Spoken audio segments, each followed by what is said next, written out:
Things from the old school that I still do. Another thing from the old school is not standing up in a man's house. In other words, you go to a man's house to visit. If you're not married to him, you go in and you sit down and you cross your leg. You don't stand up like over his sink. You don't start walking around. You don't walk back and forth across the room, because that can be considered like you're trying to turn him on or you're bringing attention to yourself. You know, you'll peep a lot of times, like women who are a little loose, they do a lot of that. Like they get up in front of a room of men and they keep walking back and forth to bring attention to themselves. They might start twisting a lot, smiling, being loud. That's a huge, huge, huge no.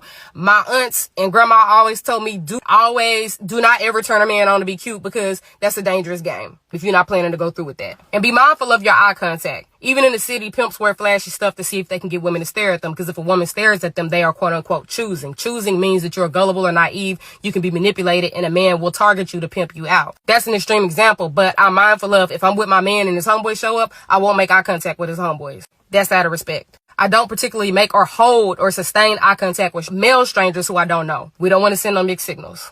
Never, ever, ever, ever be nowhere where a bunch of men are and you're the only woman, or there's just a few women. Make sure it's balanced 50-50, or that the women outnumber the men. If I'm hanging with my man and his homeboy show up, I'm going to excuse myself to another room or I'm going to leave. If a man invite me somewhere and there's a bunch of men there, I'm probably going to stand outside and speak to him and then I'm going to leave. There is no reason ever why a woman should be somewhere where it's a whole bunch of men and she's like the only woman, ever.